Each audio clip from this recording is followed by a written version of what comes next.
Hello everyone, this is Monica from Earthwise, and today I'm coming to you with a little bit of a kind of research I did around the spine, and I came across the teachings of Yogananda, and Yogananda said, live from the spine. So what does that mean, to live from the spine? In yoga, we have an understanding that the spine is actually our true self. It's our nervous system. It's the highway to the infinite. And there's two parts of the spine. There's the physical spine and there's the astral spine, which leads to your spiritual awakening. So we have to be very careful with our spine, because the spine is actually giving to us to be flexible, to be able to move, to be able to have a nervous system, to process information.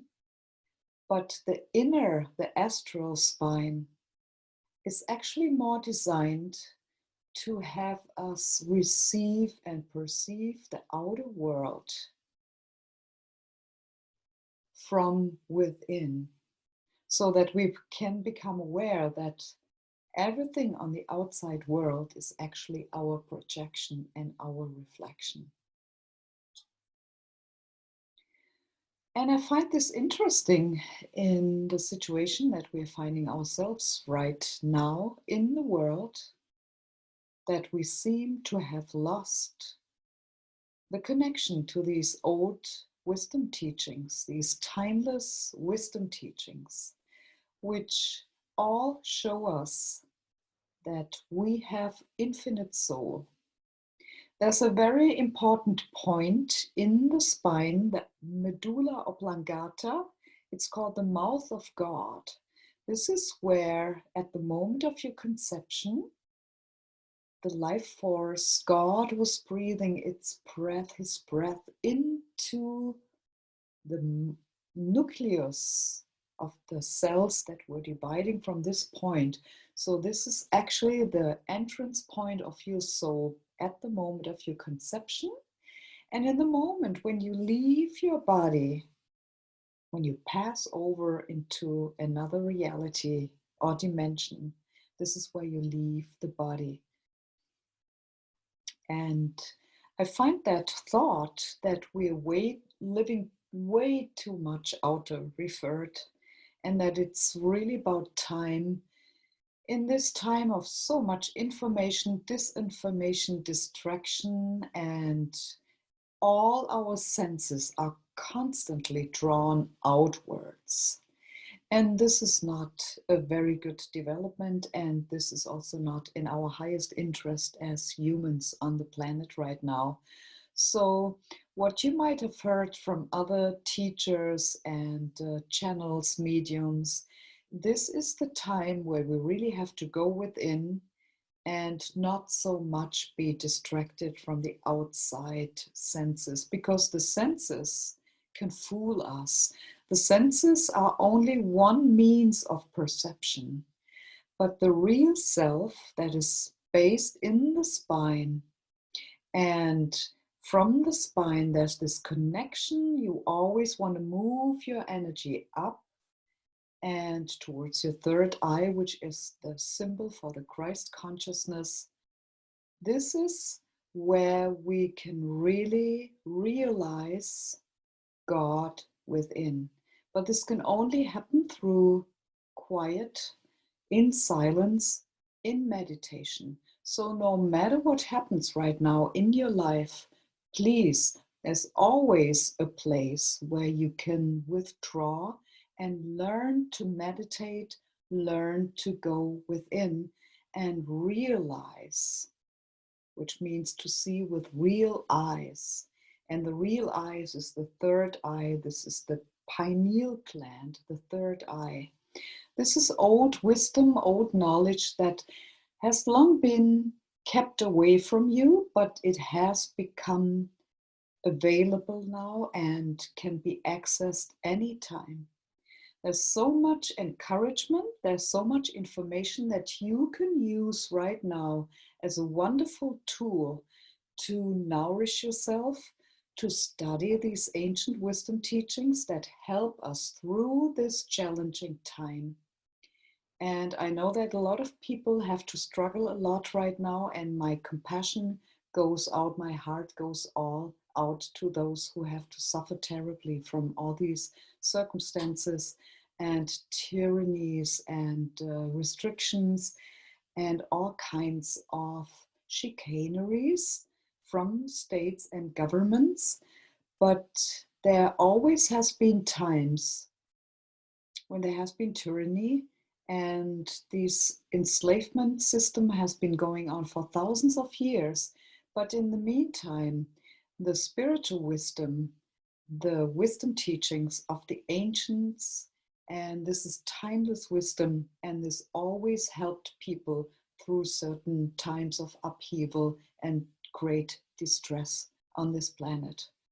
So try to live from the spine, as Yogananda suggests. The spine is our energy, that's the battery of our body, and make sure that you keep it charged. For this, you can do yoga, especially Kundalini yoga. There are several kriyas, several exercises that help you to really keep the spine flexible. That also keeps you young and vital, and it keeps you connected to your higher self, and you become aware that you are infinite soul that has a temporary experience right now in this physical body, and this is only a brief experience. Never forget that. No matter how dark it gets, no matter how threatened you feel from the outside, you always have the chance and the possibility to dive within and to experience your real self. In Kundalini Yoga, we say Sat Nam, which means truth is my name, truth is my identity. There's no other identity. All other identities in the outside world are only illusions. This is Maya, this is the matrix, the false matrix. It's just a screen that's constantly playing. But you have that remote in your hand, and you decide to turn it off anytime, to withdraw your senses from the outside world and to become real with yourself, to heal yourself from the inside. And we can only heal ourselves by really connecting to the divine potential and that source energy inside of us. And remember, this is the entrance point, the medulla oblongata, the mouth of God. It talks to you all the time.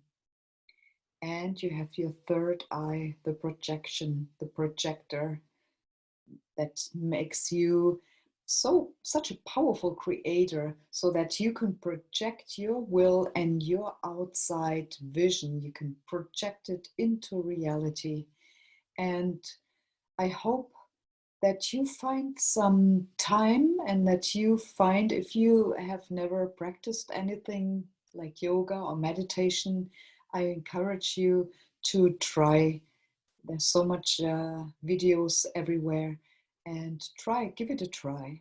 And just 5 minutes a day, extend the times, breathe, connect, close your eyes, breathe into your spine, realize that you have a spine. And yeah, from there, we can continue our journey. I'm gonna put out some videos on YouTube that give you some techniques and some tools and exercises from Kundalini Yoga and other spiritual wisdom teachings, so that you can find your own way that resonates with you. Not all yoga styles, or not every teaching. You have to find for yourself what resonates with you. We have been long living in the age of Pisces now, and in this indoctrinated paradigm that this is only one teaching that serves us all. And we have seen the mess that this has been leading us now into. And it's up to you now to take responsibility for your own healing, for your health, and for finding your way back to God, to the divine source, or the higher forces, or the higher power, however you want to call it. You are free to call it whatever resonates with you, but realize and become aware of your own core true inner self. And if you make conscious connection to your nervous system in your spine with your true core inner self, you're going to be amazed how much your outer world is going to change. And each and every one, if we would do this and realize that we are God consciousness, consciousness embodied in a physical human body, which is such a powerful and divine creation. And we now mess it up. We messed it up for a long time already. And please stop blaming that anybody is putting poison into you and poison our food. We have the choice anytime. We can take good care of ourselves, and we can nourish ourselves. There's plenty of detox methods also for the spine, for the nervous system. And make sure that you drink enough water so that the fluids in your body, that you have enough minerals to support this process of self-realization and of magnificence that is you. And this is your connection to the divine source. And I'm pretty sure if you take that path, you're going to have all the support from the divine creator, from the universe itself. And in that, I leave you for today. And if you want to write me down any comments, or if you want to check out what we do on our Earthwise website, feel free to visit our website to connect with us. It's earthwise.live, and my email address is monica@earthwise.live. Please write any comments and any suggestions or questions you have, or maybe you want to exchange your experience that you have with your spine, with your realization of your divine self, with your Sat Nam presence. And I would love to hear from you. Bye bye for now, and I wish you a wonderful Advent time. Bye.